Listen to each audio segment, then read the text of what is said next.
नमस्कार दोस्तों, स्वागत है आपका आज के मुख्य समाचार में, जिसमें सबसे पहले और बड़ी खबर में आपको बताएंगे कि बांग्लादेश में फिर पलटेगा गेम। मोहम्मद यूनुस के पर कतरने की तैयारी में हसीना के करीबी सेना। आगे जिक्र होगा कि क्या बिहार में इस बार बीजेपी का होगा मुख्यमंत्री। चुनाव से पहले सर्वे ने बढ़ाई नीतीश कुमार की टेंशन। खबर में आगे आपको बताएंगे कि वक्फ बिल को लेकर केंद्रीय कैबिनेट ने दी मंजूरी। 10 मार्च से शुरू हो रहे संसद सत्र में किया जा सकता है इसको पेश। आगे आपको बताएंगे कि नीतीश कुमार ने मांझी के बेटे से छीना सूचना प्रौद्योगिकी विभाग, नए मंत्रियों को किया आवंटित। और इसी के साथ आगे जिक्र होगा कि यूएन में भारत ने पाकिस्तान की जमकर लगाई क्लास, कहा कश्मीर पर उपदेश देने के लायक नहीं हो। दोस्तों, हर एक खबर की गहराई में आपको ले जाएंगे, लेकिन उससे पहले आपसे निवेदन की वीडियो कीजिए लाइक और चैनल को सब्सक्राइब करके बेल आइकन दबाकर कमेंट में लिखिए जय हिंद। रुक करते हैं सबसे पहली और बड़ी खबर की तरफ। बांग्लादेश में फिर पलटेगा गेम। मोहम्मद यूनुस के पर कतरने की तैयारी में है हसीना के करीबी सेना। जी हां दोस्तों, आपको बता दें कि यहां पर बांग्लादेश में शेख हसीना का तख्ता पलट होने के बाद अंतरिम सरकार ने व्यवस्था संभाल रखी है, जिसके मुखिया मोहम्मद यूनुस हैं। बीते साल अगस्त में शेख हसीना को देश छोड़कर निकलना पड़ा था, लेकिन तब से ही हिंसक घटनाएं जारी हैं। हिंदुओं समेत अल्पसंख्यक समुदायों के खिलाफ हिंसक घटनाएं हो रही हैं, तो वहीं कानून व्यवस्था को लेकर कोई उत्तरदायी नहीं दिख रहा है। हाल यह है कि उन छात्र संगठनों के बीच ही टकराव की स्थिति है जिन्हें आह्वान पर सत्ता पलट हुआ था, और ऐसी स्थिति में अब बांग्लादेश की आर्मी ने चेतावनी दी है कि यदि यही हाल रहा तो फिर हम सत्ता के सूत्र संभाल सकते हैं। और बांग्लादेश के सेना प्रमुख जनरल वकार उज्जमा का कहना है कि जिस तरह की आंतरिक कलह और अव्यवस्था है, उस स्थिति में सेना को अपनी भूमिका बढ़ानी होगी। रुक करते हैं अगली ब्रेकिंग न्यूज़ की तरफ। क्या बिहार में इस बार बीजेपी का होगा मुख्यमंत्री। चुनाव से पहले सर्वे ने बढ़ाई नीतीश कुमार की टेंशन। जी हां दोस्तों, बिहार में विधानसभा चुनाव से ठीक पहले मुख्यमंत्री नीतीश कुमार के कैबिनेट विस्तार ने सत्तारूढ़ एनडीए गठबंधन के भीतर सत्ता के पुनर्गठन का संकेत दिया है। नीतीश कुमार के सहयोगी भारतीय जनता पार्टी की तरफ से चुनाव से पहले बिहार में अपनी स्थिति मजबूत करने के लिए एक सुनियोजित कदम उठाया गया है। मुख्यमंत्री नीतीश कुमार ने 26 फरवरी को अपनी मंत्रिपरिषद में 7 नए चेहरे को शामिल किया, और ये सभी गठबंधन सहयोगी बीजेपी से हैं। ये कदम चुनावी मौसम से पहले बीजेपी की बढ़ती मुखरता को दर्शाता है। रुक करते हैं अगली ब्रेकिंग न्यूज़ की तरफ। वक्फ बिल को केंद्रीय कैबिनेट ने दी मंजूरी। 10 मार्च से शुरू हो रहे संसद सत्र में किया जा सकता है पेश। जी हां दोस्तों, वक्फ संशोधन विधेयक को केंद्रीय कैबिनेट ने गुरुवार को मंजूरी दे दी, और यहां पर सूत्रों के हवाले एक रिपोर्ट में बताया कि जेपीसी की रिपोर्ट के आधार पर इस विधेयक को मंजूरी दी गई है। खबरों के मुताबिक इस विधेयक को संसद के बजट सत्र के दूसरे हिस्से में पेश किए जाने की संभावना है। बजट सत्र का दूसरा हिस्सा 10 मार्च से 4 अप्रैल तक चलेगा, और सूत्रों के मुताबिक 19 फरवरी की कैबिनेट की बैठक में इन संशोधनों को मंजूरी दी गई। पिछले साल अगस्त महीने में वक्फ बिल को पहली बार पेश किया गया था। विपक्ष के विरोध के चलते इसे संसदीय समिति को भेज दिया गया था। जगदम्बिका पाल की अगुवाई वाली समिति ने कुछ संशोधनों के बाद विधेयक से जुड़ी रिपोर्ट सरकार को सौंप दी है। वक्फ बिल पर संसदीय समिति की रिपोर्ट संसद में 13 फरवरी को पेश की गई थी, और समिति की रिपोर्ट के आधार पर वक्फ बिल का नया ड्राफ्ट तैयार किया गया। रुक करते हैं अगली ब्रेकिंग न्यूज़ की तरफ। नीतीश कुमार ने मांझी के बेटे से छीना सूचना प्रौद्योगिकी विभाग, नए मंत्रियों को किया आवंटित। जी हां दोस्तों, यहां पर बिहार में नीतीश कुमार के नेतृत्व वाली सरकार ने गुरुवार को अपने मंत्रिमंडल विस्तार के बाद सभी मंत्रियों को विभाग आवंटित कर दिए हैं। ये कदम राज्य में आगामी विधानसभा चुनाव की तैयारी के बीच उठाया गया है, जो करीब 8-9 महीने बाद होने वाले हैं। मंत्रिमंडल अब अपनी पूर्ण क्षमता तक पहुंच गई है, जिसमें 7 नए मंत्री सभी भारतीय जनता पार्टी से शामिल किए गए हैं। दोस्तों, रुक करते हैं अगली ब्रेकिंग न्यूज़ की तरफ। यूएन में भारत ने पाकिस्तान की जमकर लगाई क्लास, कहा कश्मीर पर उपदेश देने के लायक नहीं हो। जी हां दोस्तों, भारत ने बुधवार को जिनेवा में संयुक्त राष्ट्र मानवाधिकार परिषद की बैठक में पाकिस्तान पर जमकर पलटवार किया। पाकिस्तान ने भारत पर जम्मू और कश्मीर में लोकतंत्र को दबाने और मानवाधिकारों का उल्लंघन करने के आरोप लगाए थे, और भारत ने कहा कि ये बिना आधार के दुर्भावनापूर्ण आरोप है। भारतीय राजदूत ने पाकिस्तान पर निशाना साधते हुए कहा कि पाकिस्तान खुद मानवाधिकारों के उल्लंघन से ग्रस्त है और दूसरों को उपदेश देने के लायक नहीं है। उसका भाषण पाखंड से भरा हुआ है। भारत के राजनयिक कृतिज त्यागी ने कहा कि भारत पाकिस्तान द्वारा किए गए बिना आधार और दुर्भावनापूर्ण आरोपों का जवाब दे रहा है। यह अफसोसजनक है कि पाकिस्तान के तथाकथित नेता और प्रतिनिधि अपने सैन्य आतंकवादी तंत्र द्वारा किए गए झूठ को फैलाने में लगा हुआ है।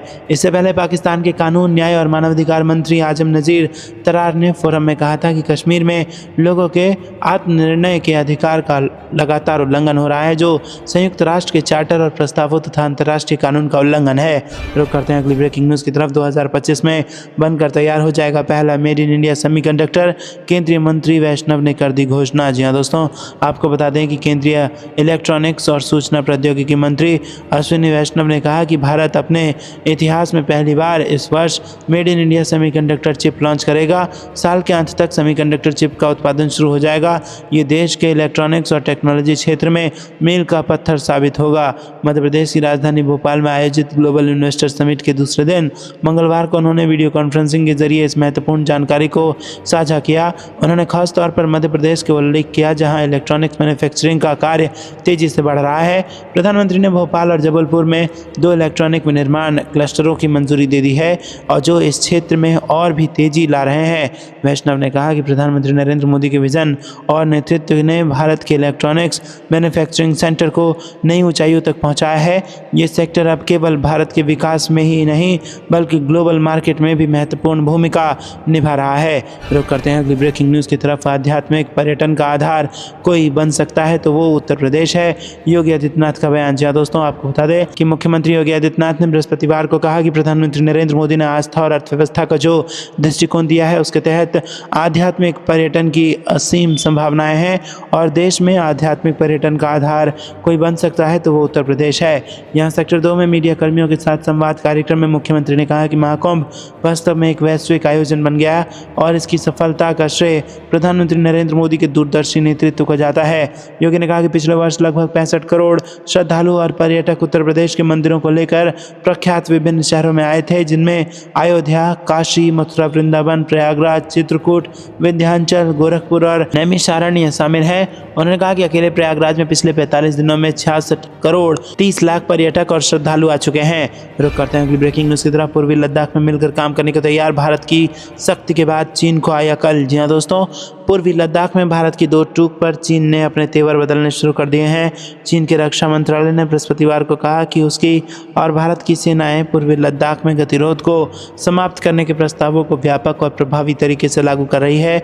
उन्होंने कहा कि हम सीमावर्ती क्षेत्रों में शांति और सौहार्द बनाए रखने के लिए भारतीय पक्ष के साथ मिलकर काम करने को तैयार हैं। चीन के रक्षा मंत्रालय के प्रवक्ता वरिष्ठ कर्नल वू कियान ने यहाँ एक मीडिया ब्रीफिंग में पूर्वी लद्दाख सेक्टर में स्थिति के सामान्य होने से जुड़े एक सवाल का जवाब देते हुए कहा कि वर्तमान में चीनी और भारतीय सेनाएं सीमा क्षेत्रों के संबंधित प्रस्तावों को व्यापक और प्रभावी तरीके से लागू कर रही है। रुक करते हैं कि ब्रेकिंग न्यूज़ की तरफ। 10 मार्च से पहले होगा भाजपा प्रदेश अध्यक्ष का निर्वाचन। ग्लोबल इन्वेस्टर समिट की सफलता के बाद अब संगठन चुनाव पर फोकस। जी हाँ दोस्तों, दिल्ली विधानसभा चुनाव और भोपाल में आयोजित ग्लोबल इन्वेस्टर समिट के कारण अटके भारतीय जनता पार्टी के संगठन चुनाव की प्रक्रिया अब फिर से शुरू होगी। बूथ मंडल और जिला अध्यक्षों के चुनाव के बाद अब प्रदेश अध्यक्ष के निर्वाचन की प्रक्रिया शुरू होगी। माना जा रहा है कि मार्च के पहले सप्ताह में अर्थात 10 मार्च से पहले भाजपा प्रदेश अध्यक्ष के निर्वाचन की प्रक्रिया पूरी हो जाएगी। बता दें कि मध्य प्रदेश में सभी 62 भाजपा जिलाध्यक्षों के निर्वाचन की प्रक्रिया इंदौर शहर में सुमित मिश्रा और इंदौर ग्रामीण में श्रवण सिंह चावड़ा के निर्वाचन के साथ 30 जनवरी को पूरी हो चुकी है। रुक करते हैं ब्रेकिंग न्यूज़ की तरफ। केंद्रीय गृह मंत्री अमित शाह का बड़ा बयान। जी हाँ दोस्तों, आपको बता दें कि यहाँ पर मध्य प्रदेश के सतना जिले में स्थित पावन नगरी चित्रकूट में केंद्रीय गृह मंत्री अमित शाह पहुंचे और यहाँ पर उन्होंने राष्ट्र ऋषि भारत रत्न नानाजी देशमुख की 15वीं पुण्यतिथि पर विशेष श्रद्धांजलि सभा को संबोधित करते हुए कहा कि नानाजी जैसे महान व्यक्तित्व को श्रद्धांजलि देना कितना उचित है मालूम नहीं। कुछ लोगों के जीवन ऐसे होते हैं, वो युगों तक अपना असर छोड़ते हैं और युग को परिवर्तनकारी बनाने का काम करते हैं। नानाजी उनमें से एक हैं। रुक करते हैं अगली ब्रेकिंग न्यूज़ की तरफ। केंद्र ने बीजेपी के 32 नेताओं की हटाई सुरक्षा। अमित शाह ने लिया बड़ा फैसला। जी हाँ दोस्तों, केंद्रीय गृह मंत्री अमित शाह ने बुधवार को पश्चिम बंगाल में भारतीय जनता पार्टी नेताओं की सुरक्षा वापस ले ली है।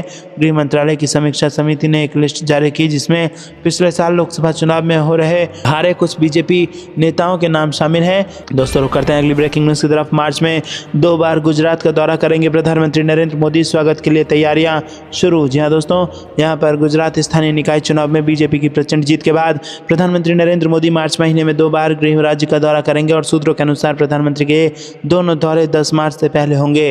प्रधानमंत्री नरेंद्र मोदी के 3 मार्च को शासनगिर अभयारण्य पहुंचेंगे और 3 मार्च को ही वर्ल्ड वाइड लाइफ के डे मनाएंगे और यहाँ पर उनके रुकने की तैयारियां भी की जा रही हैं।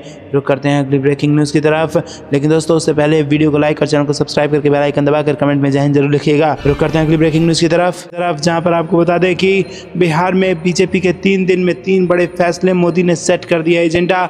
नड्डा ने दिया टास्क और अब नीतीश कैबिनेट के विस्तार से सधेगा समीकरण। जी हाँ दोस्तों, दिल्ली की चुनावी जंग फतेह करने के बाद बीजेपी ने अपना पूरा फोकस बिहार पर केंद्रित कर दिया है। बिहार में विधानसभा चुनाव भले ही साल के आखिर में है, पर बीजेपी ने अभी से ताबड़तोड़ तरीके से सियासी बिसात बिछाना शुरू कर दिया है। पार्टी ने 3 दिन में 3 बड़े सियासी कदम उठाए हैं। पीएम मोदी भागलपुर रैली से बिहार चुनाव का सियासी एजेंडा सेट करते नजर आए और उसके बाद बीजेपी अध्यक्ष जेपी नड्डा पटना पहुंचकर पार्टी नेताओं को चुनाव धार देने के लिए टास्क सौंपा और अब बुधवार को नीतीश कैबिनेट का विस्तार कर सियासी समीकरण साधने के साथ एनडीए में बेहतर केमिस्ट्री बनाए रखने की स्ट्रैटेजी अपनाई है। बिहार में 8 महीने के बाद विधानसभा चुनाव होने हैं, लेकिन बीजेपी अभी से ही एक्टिव हो गई है। सोमवार को पीएम मोदी ने बिहार विधानसभा चुनाव का बिगुल फूंक दिया है। नरेंद्र मोदी के बिहार दौरे के 2 दिन बाद ही नीतीश कैबिनेट का विस्तार होने जा रहा है, जिससे बीजेपी का दबदबा बिहार की नीतीश सरकार में और भी बढ़ जाएगा और इस तरह बीजेपी ने बिहार में अपना सियासी ताना बाना बुनना शुरू कर दिया है और 3 दिन में 3 बड़े सियासी दाव चल दिए हैं। रुक करते हैं अगली ब्रेकिंग न्यूज़ की तरफ। बिहार का कैबिनेट विस्तार 2025 चुनाव को लेकर एनडीए का 200+ सीटों का दावा। जी हाँ दोस्तों, बिहार में हाल ही में मंत्रिमंडल के विस्तार के बाद नए मंत्रियों ने अपने दायित्व संभाल लिए हैं। संजय सरावगी, कृष्ण कुमार मंटू, जीवेश मिश्रा और राजू सिंह ने अपने अपने कार्यभार संभालते हुए राज्य के विकास की दिशा में अपनी प्राथमिकताएं स्पष्ट की हैं। इन मंत्रियों का मानना है कि वो मुख्यमंत्री नीतीश कुमार और उप मुख्यमंत्री के नेतृत्व में बिहार के विकास को आगे बढ़ाएंगे। रुक करते हैं अगली ब्रेकिंग न्यूज़ की तरफ। पंजाब सीमा के पास घुसपैठ की कोशिश नाकाम, बीएसएफ ने पाकिस्तानी घुसपैठियों को किया ढेर। जी हाँ दोस्तों, पंजाब के पठानकोट में अंतर्राष्ट्रीय सीमा के पास सीमा सुरक्षा बल के जवानों ने बुधवार की सुबह एक पाकिस्तानी घुसपैठियों को मार गिराया। उन्होंने बताया कि बीएसएफ के कर्मियों ने अंतर्राष्ट्रीय सीमा के पास सीमावर्ती चौकी के ताशपतन क्षेत्र में कुछ संदिग्ध गतिविधियां देखी। बीएसएफ के जवानों ने घुसपैठियों को चेतावनी दी, बावजूद इसके वो सीमा पार कर भारत में घुसने का प्रयास करता रहा।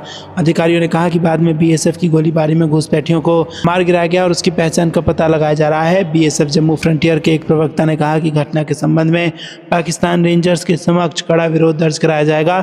बीएसएफ भारत पाकिस्तान अंतर्राष्ट्रीय सीमा की रक्षा करता है, जिसमें पंजाब में 553 किलोमीटर लंबा सीमा क्षेत्र भी शामिल है। रुक करते हैं ब्रेकिंग न्यूज़ की तरफ। कुंभ न जाने पर राहुल गांधी और उद्धव ठाकरे का बाइकआउट करें हिंदू, बोले रामदास अठावले। जी हाँ दोस्तों, आपको बता दें कि केंद्रीय मंत्री रामदास अठावले ने कहा है कि शिवसेना प्रमुख उद्धव ठाकरे और कांग्रेस नेता राहुल गांधी ने महाकुंभ में न जाकर हिंदू समुदाय का अपमान किया है, इसलिए हिंदू वोटर्स को उनका बाइकआउट करना चाहिए। आपको बता दें कि रामदास अठावले महाराष्ट्र के प्रमुख दलित नेता और बीजेपी के सहयोगी हैं। उन्होंने कहा कि उद्धव ठाकरे हिंदुत्व की बात करते हैं, लेकिन प्रयागराज में जारी महाकुंभ मेले में शामिल नहीं हुए। पीटीआई के मुताबिक रामदास अठावले ने कहा कि उद्धव ठाकरे और गांधी परिवार ने महाकुंभ में भाग न लेकर हिंदुत्व का अपमान किया है। हिंदू होकर भी महाकुंभ में शामिल न होना हिंदुओं का अपमान है और हिंदुओं को उन्हें बहिष्कृत करना चाहिए। दोस्तों, रुक करते हैं अगली ब्रेकिंग न्यूज़ की तरफ। पूर्व पाकिस्तानी उच्चायुक्त ने दिखाया भारत का डर, ट्रंप पर निकाली भड़ास। जी हाँ दोस्तों, आपको बता दें कि भारत में काम कर चुके पाकिस्तान के पूर्व हाई कमिश्नर अब्दुल बासित ने भारत को लेकर फिर से डर दिखाया है। उन्होंने यूक्रेन युद्ध और डोनाल्ड ट्रंप की नीतियों के हवाले से कहा है कि अगर पाकिस्तान के पास परमाणु बम नहीं होता तो फिर पता नहीं क्या अंजाम होता। उन्होंने भारत का डर दिखाने की कोशिश की है और ऐसे लोगों की आलोचना की है जो पाकिस्तान के परमाणु कार्यक्रम का विरोध करते हैं। अब्दुल बासित पहले भी भारत के खिलाफ पाकिस्तान को आक्रामकता दिखाते हुए हथियारों की संख्या में इजाफे की बात कर चुके हैं। उन्होंने एक बार फिर से कहा है कि पाकिस्तान का परमाणु कार्यक्रम लगातार आगे बढ़ रहा है और ये काफ़ी अच्छी बात है। पिछले दिनों उन्होंने पाकिस्तानी नौसेना से बेड़े में परमाणु ऊर्जा से चलने वाली पनडुब्बी को शामिल करने का आह्वान किया था। दोस्तों, रुक करते हैं अगली ब्रेकिंग न्यूज़ की तरफ। विधानसभा चुनाव से पहले बीजेपी का बड़ा दाव, 7 विधायकों ने ली मंत्री पद की शपथ। जी हाँ दोस्तों, बिहार में इस साल विधानसभा चुनाव होने हैं। विधानसभा चुनाव से पहले राज्य में नीतीश कुमार का मंत्रिमंडल विस्तार हुआ है और 7 विधायकों ने मंत्री पद की शपथ ली है। ये 7 बीजेपी के कोटे से मंत्री बने हैं और सबसे पहले विधायक संजय सरावगी ने शपथ ली। संजय सरावगी दरभंगा से विधायक हैं और उन्होंने मैथिली में शपथ पत्र पढ़ा। बता दें कि बुधवार को बिहार में नीतीश सरकार का मंत्रिमंडल विस्तार हुआ है। शपथ ग्रहण समारोह में विजय मंडल, कृष्ण कुमार बंटू, राजू सिंह, जीवेश मिश्रा, सुनील कुमार समेत कई सारे मंत्रियों ने शपथ ली, जिससे बिहार विधानसभा चुनाव से पहले प्रदेश सरकार में बीजेपी की भूमिका और मजबूत हुई है। बिहार मंत्रिमंडल विस्तार पर सीएम नीतीश कुमार ने प्रतिक्रिया दी और उन्होंने 7 मंत्रियों को बधाई दी। वहीं उप मुख्यमंत्री सम्राट चौधरी ने कहा कि मुख्यमंत्री नीतीश कुमार ने बिहार के विकास को गति देने के लिए 7 मंत्रियों को मंत्री बनाया है। मैं उन्हें बधाई देता हूं। बिहार के मंत्री जीवेश कुमार ने कहा कि मैं पीएम मोदी, गृह मंत्री और राष्ट्रीय अध्यक्ष को धन्यवाद करता हूं। साथ ही साथ बिहार के मुख्यमंत्री, उप मुख्यमंत्री और अपने प्रदेश अध्यक्ष को धन्यवाद करता हूं कि मुझे इस लायक समझा कि पुनः मुझे दायित्व देने का काम किया। कम समय में हमें ज़्यादा काम करना है, इसलिए हमें गति बढ़ाकर रखनी होगी।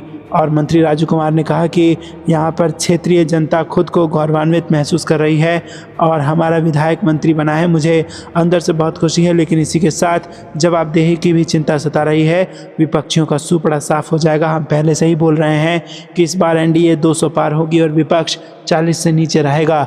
रुक करते हैं अगली ब्रेकिंग न्यूज़ की तरफ। पीएम मोदी असम के विकास के लिए कर रहे हर संभव प्रयास, सीएम शर्मा ने जताया प्रधानमंत्री का आभार। जी हाँ दोस्तों, मुख्यमंत्री हेमंत बिस्वा शर्मा ने एडवांटेज असम 2.0 निवेश और बुनियादी ढांचा शिखर सम्मेलन को असम के लिए मील का पत्थर करार देते हुए कहा कि गुजरात को छोड़कर किसी भी राज्य में इतना बड़ा निवेश शिखर सम्मेलन नहीं हुआ। उन्होंने कहा कि प्रधानमंत्री नरेंद्र मोदी असम के विकास के लिए हर संभव प्रयास कर रहे हैं। कार्यक्रम के दौरान मीडिया को संबोधित करते हुए शर्मा ने कहा कि गुजरात को छोड़कर किसी भी राज्य में इतना बड़ा निवेश शिखर सम्मेलन नहीं हुआ है, इसलिए यह असम के लिए मील का पत्थर है। असम के लिए ऐसा करने के लिए हम प्रधानमंत्री मोदी के प्रति आभार व्यक्त करते हैं। मैं असम के लिए हर संभव प्रयास कर रहा हूं। हम प्रधानमंत्री नरेंद्र मोदी के प्रति आभार व्यक्त करते हैं, क्योंकि यदि वो यहाँ ना होते तो वो हमें इस हद तक समर्थन नहीं दे पाते। हमारी क्षमता बहुत सीमित थी। हम एक छोटा राज्य हैं, हम कितनी दूर जा सकते थे। अधिक से अधिक हम कुछ पड़ोसी देशों को आमंत्रित कर सकते थे, लेकिन इससे आगे नहीं। रुक करते हैं अगली ब्रेकिंग न्यूज़ की तरफ। भ्रष्टाचार को लेकर डीएमके पर बरसे अमित शाह, कहा 2026 में तमिलनाडु में बनेगी एनडीए सरकार। जी हाँ दोस्तों, केंद्रीय गृह मंत्री अमित शाह ने बुधवार को तमिलनाडु में सत्तारूढ़ द्रमुक सरकार पर तीखा हमला बोला और उसके नेताओं पर भ्रष्टाचार और कुशासन का आरोप लगाया। कोयम्बटूर और रामनाथपुरा में बीजेपी जिला कार्यालय के उद्घाटन के अवसर पर बोलते हुए अमित शाह ने कहा कि भ्रष्टाचार के मामले में डीएमके के सभी नेताओं के पास मास्टर डिग्री है। उनका एक नेता नौकरी के लिए नकद मामले में उलझा हुआ है, दूसरा मनी लॉन्ड्रिंग और अवैध रेत खनन में शामिल है और तीसरा आय से अधिक संपत्ति से संबंधित आरोपों का सामना कर रहा है। अमित शाह ने अपने संबोधन की शुरुआत में कहा कि मैं कोयम्बटूर के सभी नागरिकों, तमिलनाडु के सभी नागरिकों को और देश भर के शिव भक्तों को शिवरात्रि की बहुत बहुत शुभकामनाएं देता हूं। रुक करते हैं अगली ब्रेकिंग न्यूज़ की तरफ। अब तो सरकार बदल गई है। सुप्रीम कोर्ट ने यमुना की सफाई पर यह बड़ा बयान दिया। जी हाँ दोस्तों, आपको बता दें कि सुप्रीम कोर्ट ने मंगलवार को दिल्ली में यमुना की सफाई को लेकर बड़ी टिप्पणी की। सुप्रीम कोर्ट का कहना है कि दिल्ली में सरकार बदलने से यमुना को लेकर सभी विवाद सुलझ सकते हैं, जिसमें प्रदूषकों से नदी को साफ करना और हरियाणा को पानी की उचित आपूर्ति सुनिश्चित कराना शामिल है। बता दें कि सुप्रीम कोर्ट ने जनवरी 2021 में इन मुद्दों पर स्वतः संज्ञान लिया था और तब से समय समय पर आदेश पारित कर रही है। सुप्रीम कोर्ट की ये टिप्पणी यमुना में प्रदूषण और पानी के बंटवारे पर सुनवाई के दौरान आई। यमुना दिल्ली पहुंचने से पहले 2 राज्यों हरियाणा और उत्तर प्रदेश से होकर बहती है। पहले यह केवल हरियाणा और यूपी सरकार के नियंत्रण में थी, लेकिन अब आम आदमी पार्टी पर हार के बाद तीनों राज्यों में भाजपा की ही सरकार है। आपको क्या कुछ लगता है दोस्तों, कमेंट में ज़रूर बताइए। वीडियो को लाइक नहीं किया तो लाइक ज़रूर कीजिएगा और ज़्यादा से ज़्यादा वीडियो को शेयर ज़रूर कीजिएगा। बता दें कि दिल्ली में यमुना की सफाई को लेकर राजनीति चलती रही है। दिल्ली विधानसभा चुनाव से पहले अरविंद केजरीवाल ने भाजपा पर यह आरोप लगाया कि उनकी हरियाणा सरकार ने दिल्ली को आपूर्ति किए जाने वाले यमुना के पानी में जहर मिलाया है। केजरीवाल के दावे पर हरियाणा के मुख्यमंत्री नायब सिंह सैनी खुद यमुना पहुंचे और पानी पिया। वहीं इस पर प्रधानमंत्री नरेंद्र मोदी ने भी सवाल किया और पीएम मोदी ने केजरीवाल के दावों को घृणित कहा और दावा किया कि वो 11 वर्षों से यमुना का पानी पी रहे हैं। रुक करते हैं अगली ब्रेकिंग न्यूज़ की तरफ। ने कर दिया पाकिस्तान के साथ खेल, एक झटके में रोक दी सरकार को मिलने वाली अरबों की मदद। जी हां दोस्तों, न्यूयॉर्क सिटी ने पाकिस्तान सरकार के स्वामित्व वाले रूजवेल्ट होटल के साथ $220 मिलियन के सौदे को समाप्त कर दिया है।